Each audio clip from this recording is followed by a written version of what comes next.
2025 के बसंत में चहल पहल वाला शहर मेरठ प्यार, धोखे और मर्डर की एक खौफनाक कहानी का गवाह बना। इस कहानी ने पूरे शहर को हिलाकर रख दिया और हर किसी के दिल में डर और अविश्वास का बीज बो दिया। ये कहानी है सौरभ राजपूत की, एक जवान आदमी जिसकी जिंदगी दर्दनाक तरीके से खत्म हो गई और जिसने अपने परिवार और दोस्तों को गहरे सदमे में छोड़ दिया।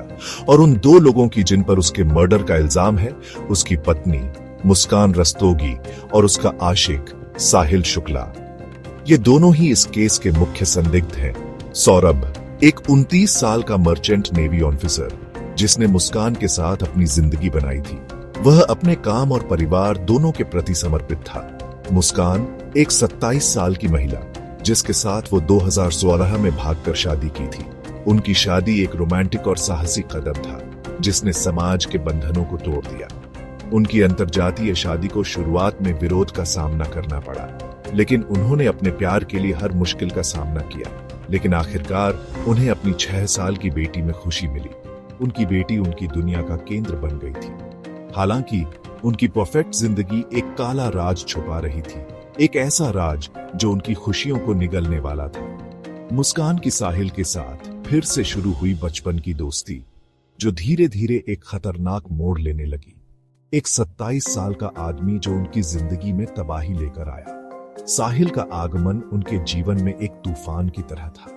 मेरठ में हुई इस घटना ने पूरे समाज को हिलाकर रख दिया और हर किसी को सोचने पर मजबूर कर दिया कि प्यार और विश्वास की सीमाएं क्या है। विश्वास की नाजुकता और अनियंत्रित इच्छाओं के विनाशकारी परिणामों को उजागर किया। इस घटना ने रिश्तों की बुनियाद को हिलाकर रख दिया। ये केस मेरठ ड्रम मर्डर के नाम से शहर की यादों में हमेशा के लिए दर्ज हो गया और यह केस न्याय की लड़ाई का प्रतीक बन गया, जो इस बात की याद दिलाता है कि सामान्य दिखने वाली जिंदगी में भी कितना अंधेरा छुपा हो सकता है।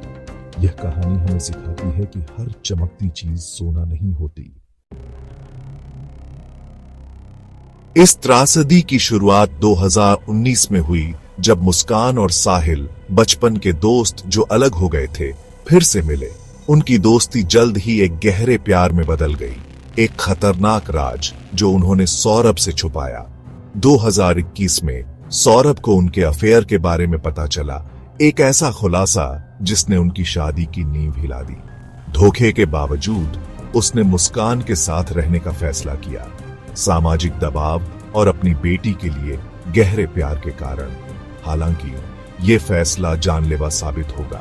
मुस्कान और साहिल अपने गुप्त प्रेम प्रसंग और सौरभ के घर न छोड़ने की अनिच्छा से उत्साहित होकर कथित तौर पर एक भयानक योजना बनाई। एक साथ रहने की चाहत में उन्होंने कथित तौर पर अपने रास्ते में आने वाली एकमात्र बाधा को खत्म करने का फैसला किया। सौरभ, उनकी प्रेम कहानी जो कभी फिर से मिली दोस्ती की कहानी थी, धोखे और मानव जीवन के लिए एक भयानक उपेक्षा से प्रेरित होकर एक खतरनाक जुनून में बदल गई थी। एक ऐसे अपराध का मंच तैयार हो गया था जो पूरे देश में सदमे और अविश्वास की लहरें भेज देगा। मुस्कान और साहिल द्वारा रची गई जघन्य योजना मेरठ के ब्रह्मपुरी इलाके में अंजाम तक पहुंची। 3 मार्च 2025 को इस जोड़े ने कथित तौर पर अपनी भयानक साजिश को अंजाम देने की दिशा में पहला कदम उठाया। मुस्कान ने दवाइयों के अपने ज्ञान का इस्तेमाल करते हुए झूठे बहाने से नींद की गोलियां खरीदी, धोखे से एक प्रिस्क्रिप्शन हासिल किया। उनकी तैयारियों में उनके भयानक अपराध के उपकरण भी शामिल थे, जिन उपकरणों को खरीदने से जांचकर्ताओं की रूह कांप गई थी। उस भयानक दिन सौरभ अपने ही घर में छिपी बुराई से अनजान जोड़े की सावधानी पूर्वक बनाई गई योजना का शिकार हो गया। उन्होंने उसे बेहोश कर दिया। उनके कार्यों ने उस विश्वास को तोड़ दिया जो उसने उन पर किया था। इसके बाद जो हुआ वह अकल्पनीय क्रूरता का दृश्य था। कथित तौर पर इस जोड़े ने सौरभ पर कई बार चाकू से वार किया, जिससे हिंसा के एक भयानक कृत्य में उसकी जान चली गई। फिर उन्होंने उसके शरीर के टुकड़े टुकड़े कर दिए ताकि उनके अपराध का कोई निशान मिट सके। चौथा भाग, धोखे का जाल अलीबी बनाना और डिजिटल फुटप्रिंट्स। सौरभ की हत्या के बाद मुस्कान और साहिल अपने सबूत मिटाने में लग गए। वे जानते थे कि पुलिस की नजरें उन पर हैं और उन्हें हर कदम फूंक फूंक कर रखना होगा।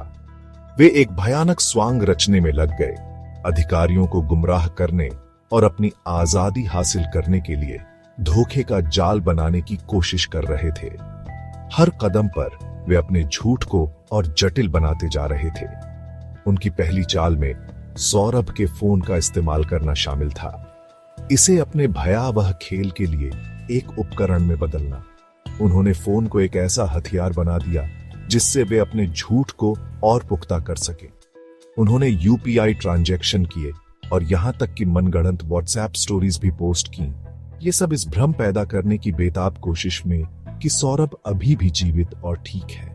ये एक जटिल योजना थी जिसमें हर कदम पर सावधानी बरती गई थी। उनका धोखा डिजिटल दुनिया से आगे बढ़ा।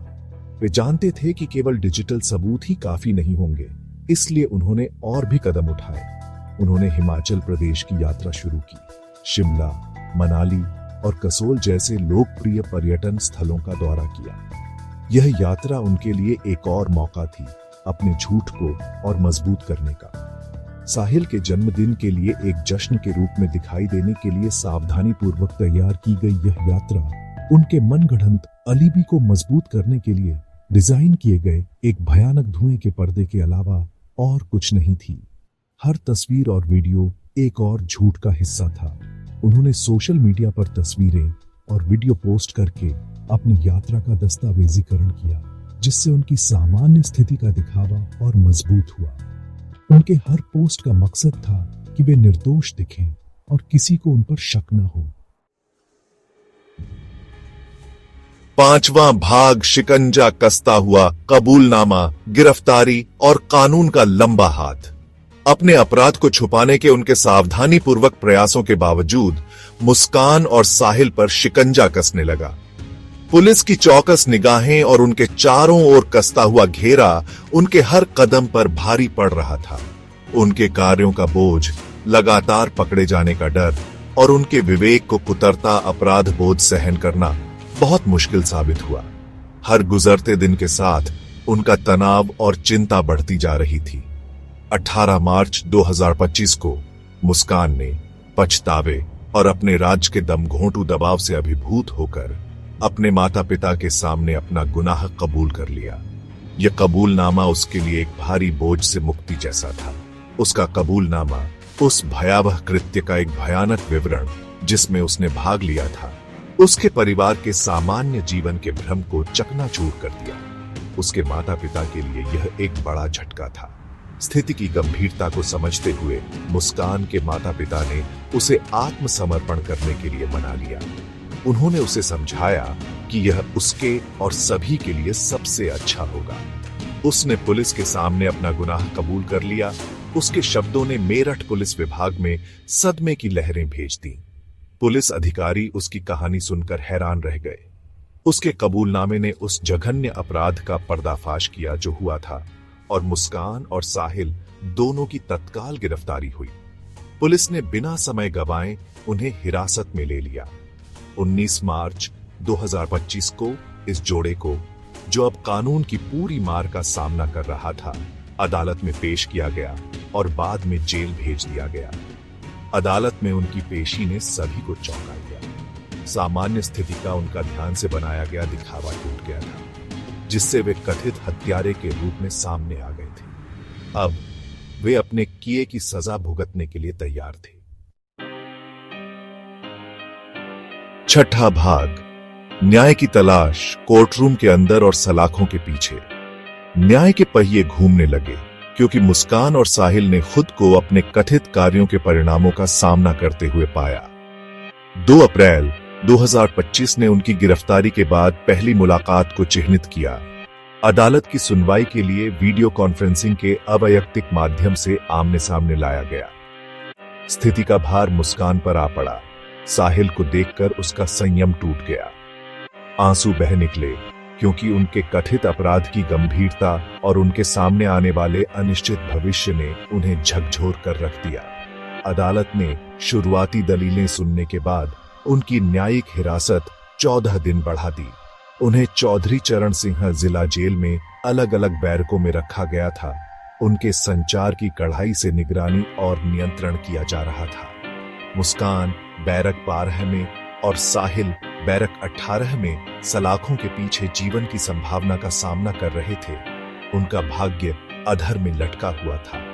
अपने कथित अपराधों के बावजूद वे आशा की एक किरण से चिपके रहे, एक साथ रहने की अनुमति देने का अनुरोध किया और शीघ्र जमानत मांगी।